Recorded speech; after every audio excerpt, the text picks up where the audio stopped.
Well, 'tis the season even for snowbirds. Cooler weather's coming. We're in Wyoming still, northern Wyoming, as I'm recording this in second week in November now, 2023.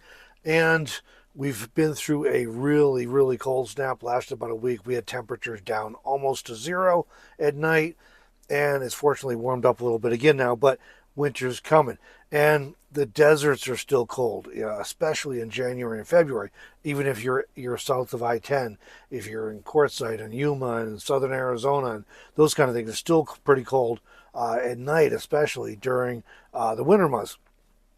And frankly, not everyone can or wants to spend the entire winter south of I-10 each year. To be honest with you, it's certainly nice to get a break from the cold, but sometimes it's kind of fun having snow and crisp, cold, fresh air and everything, but that's not for everybody. But not everybody wants to or can be south of I-10. Some of us have other responsibilities, whether jobs or businesses or family things, whatever. We get all kinds of health care things we need to take care of, all kinds of reasons you may not be able to be south of I-10, and you might have to deal with even colder weather. So, bottom line is that most RVers, not all, but most RVers and van lifers will want or need heat during the winter months. So, previous video we put up recently, we focused on what we do for heat, and that was very specific to our situation, just to hopefully be helpful to people.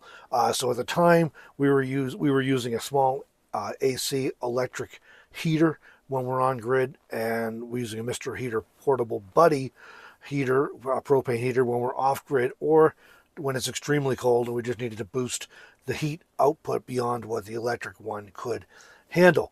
In the time since we made that video, those 2 weeks, the Mr. Heater portable buddy was acting up. I was able to take it outside, clean it good. So far, it seems to be working again fine now. My experience, those things, they last about a year, but they're quite inexpensive. So I still am using them. The electric heater, I don't know if I mentioned in that video, but there was a bearing on the fan starting to go. That seems to be, at least in my experience, that's usually what takes them out, is the bearings on the little fans. This one failed completely last night, again, as I'm recording this, so that one's gone. We just picked up we're trying something different now for our electric heat. We picked up one of these oil-filled radiant heaters, so we'll see how that goes. The price was reasonable, and there's no fan, which is nice, so maybe it'll last longer. We'll let you know how this one works out for us, though. This video, though, we're not going to focus so much on what we're currently doing, although we've both used a variety of strategies over the years. In the last video, we talked about just what we are currently doing. So in this video, focuses on, especially on smaller vehicles and on alternative solutions for staying warm when you get into those cold weather. Whether you're south of I-10 and you're in the desert and it's just getting down into the 30s or even the 20s at night, or if you're somewhere like Wyoming where it really gets cold. But we'll be focusing on smaller vehicles and alternative solutions specifically in this video. So here's the key. First up, the key to all of this is that the larger your rig and the more extreme the weather you're going to be in, you anticipate being in, the more heat you need. Conversely, the smaller the rig and the less extreme the weather, the less heat you're going to need to stay comfortable. And then, of course, insulation and draft control also play a significant role in how much heat you need to stay comfortable. The less drafts, the better insulated, the less heat you're going to need. And that's going to be true regardless of the vehicle size or what the outside temperature is. It just becomes more important as you get into more cold temperatures. So a 21-foot travel trailer in Wyoming, which is what we're doing right now. So a 21-foot travel trailer in Wyoming during winter requires considerably more heat and thus energy than a minivan does in Yuma, Arizona, for example. And I've done both. And it definitely takes a lot more energy for heat and heat energy up here in the larger rig in colder weather. So what are some alternatives to conventional heating? And what I'm lumping into conventional heating here is I'm thinking of like on-grid electric heat, propane heaters like the Mr. Heater portable buddies, the Olympian wave heaters, the Webasto or Propex or Chinese diesel heaters, and even RV furnaces. So we're looking at things that are less traditional for this video.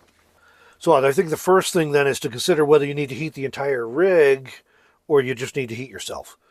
And that changes your approach. If you're in the desert in a small vehicle and it's hard to get a bigger heater in there because of safety clearances, that sort of stuff, and the weather's kind of mild, a lot of times just heating yourself might be a better option than trying to heat the entire rig. But if you want to heat the entire rig, which is what we're doing in this rig because it's bigger and we're in a very cold space and there's two of us, so instead of trying to heat ourselves separately, we heat the rig. And I also work in here, so I like to have warm fingers. In terms of heating the entire rig, first up, make sure you address insulation and drafts. And if you're in a van or an RV or anything, really think about doing a cab curtain or a wall between the cab and the back where your living area is, because you get a lot of glass up there, and if you do put a good heavy cab curtain in there, it's amazing how much difference it is between the temperature in the back and up in the cab. And that's true in the winter and in the summer. And then, of course, wear layers and use throws or blankets to kind of keep yourself warm, because if you can address the insulation and drafts and a cab curtain or wall and layers and things, you're going to need less heat. And especially when we start getting into alternative heat sources, we're going to really have to be careful to get the most value out of it, the most benefit that we can. Because a lot of times there's less power, less heat output than the more traditional systems. So what are some alternative heat options? One is an electric personal heater. So that's going to be a lot smaller than like the one I showed you in the last video that we were using. They make them fairly small. And there's a couple different styles of them, but the ones I've seen mostly seem to run on AC. But if you've got a power station or if you have an inverter, you can run them. They do take a lot of power, and so you got to have a decent battery bank to run that. And of course, you need to have a way to get the power back into the battery bank the following day. Performance is going to be limited, and so these are going to be best for a very small space. So if you're in a minivan, you're in a car, something like that might be an option to take the edge off and warm it up a little bit. Another option somebody mentioned in a comment on the last video is the 12-volt car/parking heaters. They're kind of like the defroster things you put on the dashboard and plug into your cigarette lighter outlet. They're blowing warm air out. So again, this is going to work best on a smaller space, and the better insulated space, the better. But that can make a difference and help warm it up for you a little bit if you've got the power to run it. So you're kind of back to the same thing as with the AC-powered electric personal heater. You still have to have enough power to run it. But if you got a power station or the battery reserve, that could be an option to help warm it up a bit. Some people like to use like tea candles, Crisco candles with a clay pot. I do not recommend that, and I do not do it myself. You can do whatever you want to do, but it's not something I recommend or do myself. Why? There's a bunch of reasons. One is the limited heat output. Maybe it's enough still if you're in a very small space, but I feel like it's a pretty limited bang for your buck. Open flame. Anytime you deal with open flame, you're talking about fire hazard, you're talking about carbon monoxide emission, and you're talking about other hydrocarbons being emitted as well. You're also talking about soot being released into your limited space of your vehicle. And if you're heating a clay pot, I don't know what all's in that pot for materials, and I don't know what happens if it becomes friable and what kind of stuff is being released into the air. So it's not something I do because I feel like the risk is too great for the potential limited reward. That's my opinion on it. Someone mentioned in the last video too in the comments, how about heating an iron skillet or an iron pot in your stove, or on your stove in your rig, let it radiate heat. And so we did a test on this. We wanted to see just how much bang for your buck you get out of this. Threw some grease in a skillet because it's an iron skillet. I don't want to screw up the seasoning we worked so hard to build in there. The burner on our propane stove in the RV here was clocking in between like 500 and 700 degrees on my thermal imaging camera. The skillet itself was measuring between 550 and 600 on the burner. That's what it got up to. So you could feel the heat coming off it. If you put your hands anywhere near, you can feel the heat coming off it. So we turned the burner off and rechecked, and pretty much immediately the skillet temperature went down to about 510 degrees Fahrenheit. So it cooled faster than I thought it would. But if you put your hand over it, you definitely can feel warm, radiant heat coming off of it. At the 2-minute mark, we rechecked. We were down to 450 degrees about average. At the 5-minute mark, we were down to 320 degrees. At the 7-minute mark, we were down to 260 degrees. And by this point, it wasn't really still radiating a lot of heat. Up until that point, it had been radiating enough heat that if you put your hand near it, it felt warm. You could feel the heat coming off. And by the 7-minute mark, we weren't really feeling much coming off it. 10-minute mark, we were down to 215 degrees. And by 15 minutes, with the burner turned off, we were down to 160 degrees Fahrenheit. Again, still no real, I mean, you touched the skillet, it was hot, but you didn't really feel heat radiating off it. And the grease that we thrown in was already starting to re-solidify and thicken up. So what's my thought on the skillet? If you're in a small space that you can safely run a stove inside, so let's say you're in a minivan or something like that, and you have a safe counter to put a stove on with a skillet on it, I think it could be helpful. Because every time you turn on the stove to heat it, you're getting all the heat. You're getting that 500 to 700 degree heat coming off the stove. And then you're getting heat radiating off the skillet for, about 10 to 15 minutes. So I think it could be helpful in a small space. But you probably have to reheat it every 10 to 15 minutes to really keep it going. But, if you're in a minivan or something, it might be a thing to consider. All right, somebody else mentioned in the comments in the last video too, the Vesta self-powered stoves. These are like heaters and stoves in one. They're by Instafire, and they're only about $140, so it's a pretty reasonable price there. It's an interesting concept. I have not tried these yet. So if you have tried them, let me know in the comments how they work, because I have not had a chance to try them out. But I did look into it after someone mentioned it. These stove/heaters rely on they utilize 6-hour canned heat, so kind of like the Sterno cans. I'm not sure if it's identical to Sterno or if it's different, but they have their little cans, and you can burn up to 3 at once. So of course you'd get 3 times the heat, I guess, if you're burning 3 of them versus 1, so you could adjust it that way to how much heat you wanted out of it. I don't know if it'd be cost effective, especially if you're having to burn 3 at once for heat. So again, I don't know how much heat it actually puts out, because it's about $10 right now on Amazon for a 3-pack. So I just don't know whether they'll be cost effective. If you could burn 1 at a time and that was giving you enough heat, it might be cost effective. I also don't know about the air quality, whether that will be an issue in a small space with these solid fuel canned heat things. So, but again, if you've used these, definitely let me know in the comments. I would like to know more about it. I just haven't had a chance to use them myself. Okay, so instead of heating the space, what about heating yourself? And if you're in like a car, this becomes a really big deal. It's kind of a deal in a minivan, honestly, even. And you can also use this instead of or in combination with heating the rig. So even if you're trying to warm the rig up, the whole airspace in the rig, if you can heat yourself up too, then you need less heat the other way. So they can be used in conjunction. As with heating the entire rig, consider insulation and drafts first, and then a cab curtain or wall. That's going to make a big difference. And then, of course, wearing layers, like using throws or sleeping bags and blankets, in addition to maybe a couple layers on your shirt and your pants and your socks and a hat, of course. Then we get into personal heating. What are our options here? One of the most common and that have been around for a long time is electric blankets. And these are available in 120 AC power, or they also have been 12 volt DC now. I've not used the 12 volt DC ones. I've heard from a lot of people who have. They seem to work all right.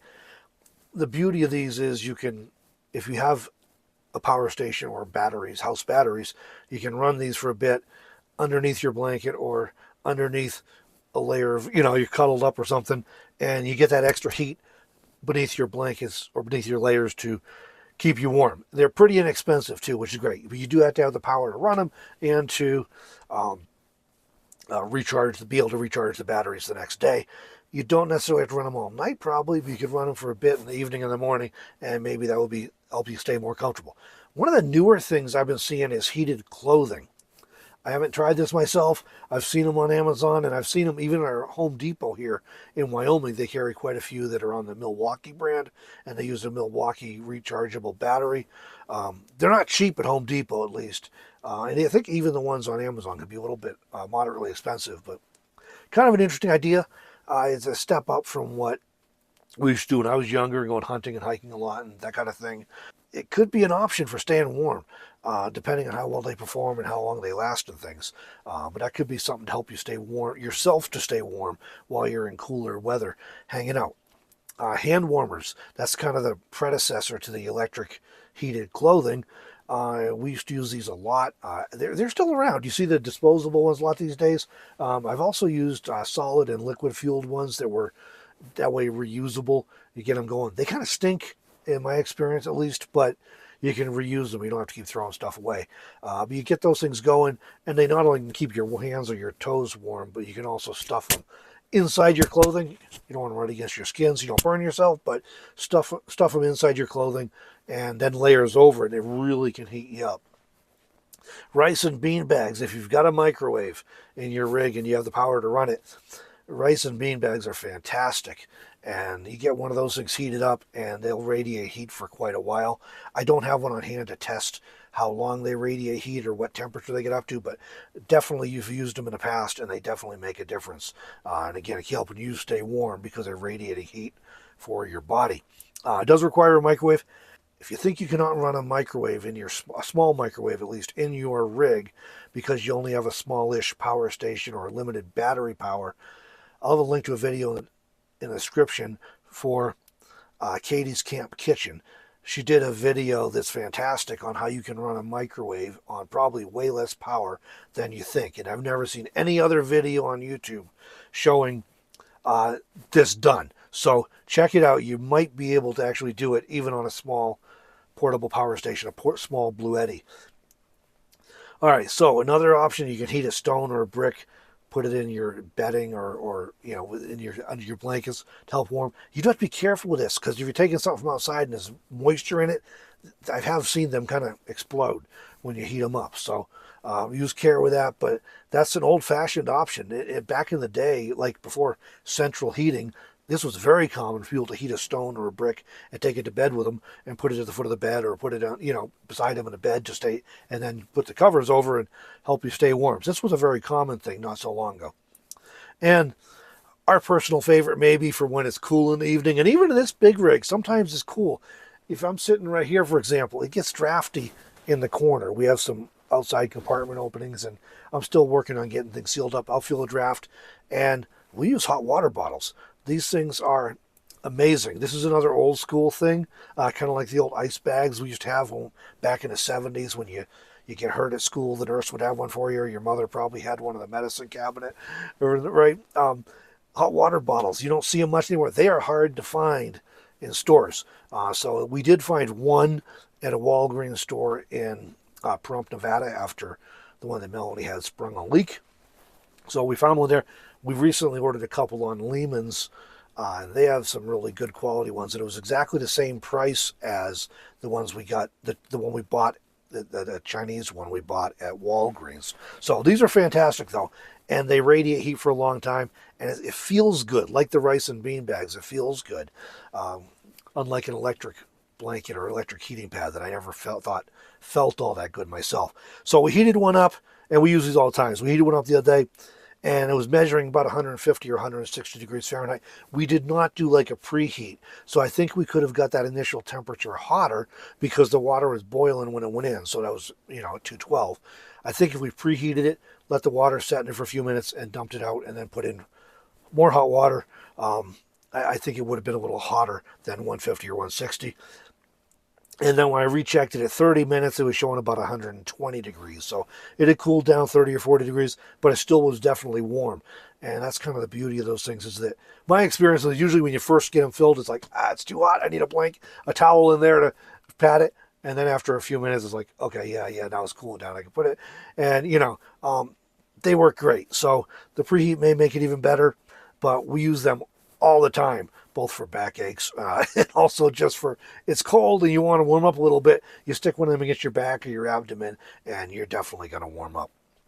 All right, so whether you're south of I-10 or in a winter climate zone, it's my experience, or at least my opinion, based on all my experiences, that it's not so much the overnight that's the problem, even though the overnight is the coldest time usually.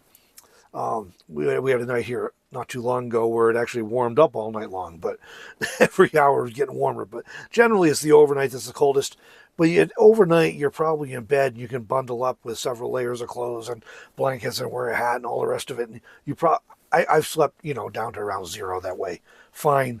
Myself, I sleep a little warm, but so it's not the overnight so much that's the problem.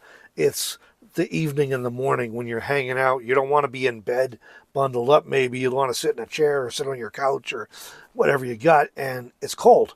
And so that's kind of the time, I think, and at least in my experience, when you need the heat the most. During the daytime, if the sun comes out at all, oftentimes it's plenty warm just with the solar heat coming through the windows. So it's mostly that evening and morning. Got to talk about safety in conclusion here. Rigs of all sorts, RVs, vans, everything, they burn every year. It doesn't always make the news. If you follow such things, you'll see it, but it doesn't always make the big news, the national news or anything. It doesn't always make the RV forums, but it happens every year multiple times. And people die of carbon monoxide poisoning every single year. It's just a thing. So be aware of that. Anytime we're talking about heat or cooking inside of a rig, we have to be conscious of that rigs can and do burn, and many of these fuel sources do emit carbon monoxide. So be careful of that.